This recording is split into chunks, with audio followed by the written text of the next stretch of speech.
part one looked at the reasons why you might be advised or recommended to have a urinary catheter during labour and birth, but what is a urinary catheter and what are the risks and benefits of this?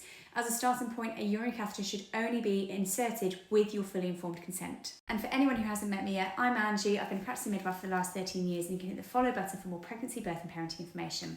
As always, have these conversations with your own medical providers. This provides you some antenatal information ahead of time so that you feel fully prepared, but it's always between you and your medical professionals to have this fully informed consent and conversation. So what is a urinary catheter? Well, a urinary catheter is a slim tube, usually made of silicone these days. And what happens is it gets inserted into the urethra, which then goes into your bladder. Your bladder has urine in it, and what happens is that urine comes out through the tube and into a dish of some sort. That dish is then disposed of, dipsticked, measured, etc. For those that are having an indwelling catheter, what will also happen is there is a small balloon here that is inserted with water so that it stays within the bladder, and then a bag is attached, and that bag then measures your continuous urine output, especially for people who have got preeclampsia, where an hourly urine output is really important to know that your kidneys are functioning well. It'll be attached to that, and then your urine bag will be emptied every hour to check that you are passing enough urine. Now, just as a little bit of anatomy, so the urethra is the tube that goes up to the bladder. It is situated just above the vagina itself, so it's a separate hole in a separate tube. It's just below the clitoral hood as well, but you often have to expose the vagina to be able to see and move the labia to be able to actually see and insert the catheter itself. And this is where the catheter will be inserted. There will be some cleansing and some cleaning with some cotton wool, some swabs to make sure that it's as clean as possible before going in. This reduces the chance of infection. For some places, they will have something like instiller gel, for example, so some local anaesthetic to help it insert more easily within the urethra. Gas and air can be used at this stage as well from a comfort perspective. For those with an epidural on board, they've already got that pain relief on board, which helps to minimise the pain and discomfort felt during a catheter insertion. For those having in and out catheters, it will be removed at the end of the catheterisation. For those who are having indwelling ones, it will be left attached to the bag. So firstly, what are the benefits of having a catheter? So this depends on the reason that you are having it for in the first place. For those who are having it for preeclampsia, for example, it's checking that your kidney function is working effectively, that you are continuing to pass urine, that your kidneys are working. For those where there's a delay in the first or second part of the labour, it can help to provide more room within that pelvis, which helps that baby come down, engage more effectively, get into a better position for labour and birth, and it can even help make the pushing stage quicker if you haven't been able to pass urine yourself. For those who are having it after birth to help their placenta deliver, again, it's providing more room so that placenta can come out more easily, more effectively, reduce the chance of needing something like a manual removal. For those who are having a postpartum hemorrhage, having an empty bladder means that uterus can effectively clamp down, contract down, reducing the amount of blood loss that you may have. For those who have had a big bleed, it also, again, similar to preeclampsia, make sure that your urine output is effective, make sure that your kidney function is good as well,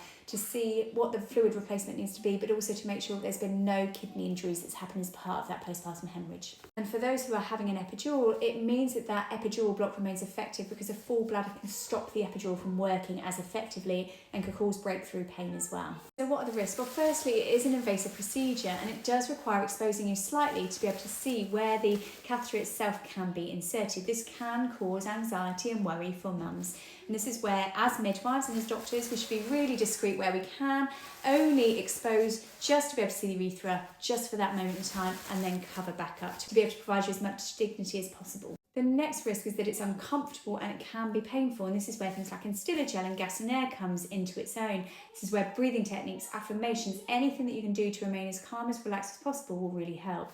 For those with an epidural, the pain and discomfort, you'll feel touching, but you won't feel any pain or discomfort. This is sometimes a benefit of an epidural, particularly if you know that you may or may not need a catheter during labour and birth. For example, you've got preeclampsia. Just to give a slight benefit though, there are some women and people who feel like they really need to pass urine, are unable to, who have a really full and distending bladder that you can sometimes feel when you're feeling their tummy. And sometimes the catheter can actually provide them more relief and more comfort because actually that bladder's then emptied, and so they feel more comfortable after it's done. And another risk is infection. So infection can be common with any catheterisation. That's why cleansing before the catheter is inserted is really important, why we use aseptic techniques as midwives, as support workers, as doctors, whoever is catheterising you at the time.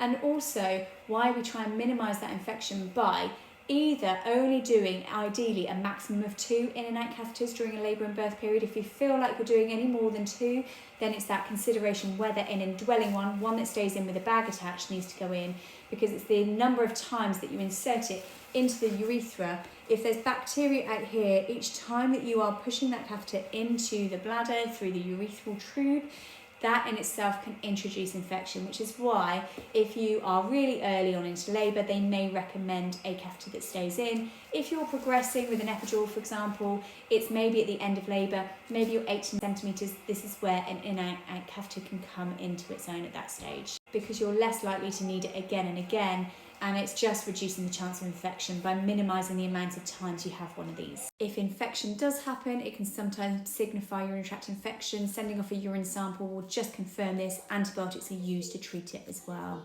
Sometimes catheters can become blocked. This is quite a rare occurrence, and usually the main symptom is severe abdominal pain and that the urinary catheter hasn't got very much urine in, or the bag hasn't got much urine in. In these cases, replacing it with a new urinary catheter tube is the way to be able to help fix this. This is why when we insert it, we make sure that there is definitely flashback and urine coming out. And when it comes out, taking a deep breath in, it's much easier to come out than it is to pop into the bladder. And especially if you've got a catheter after a cesarean birth, for example, the balloon will be deflated first entirely, and then it will just slip out.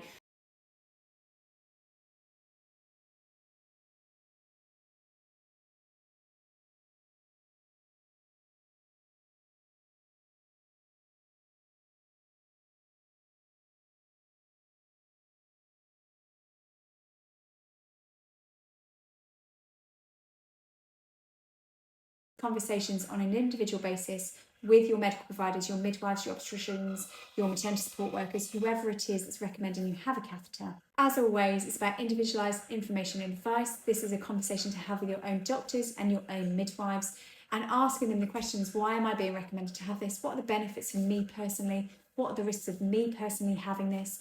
And then deciding whether or not this is the right choice for you or not.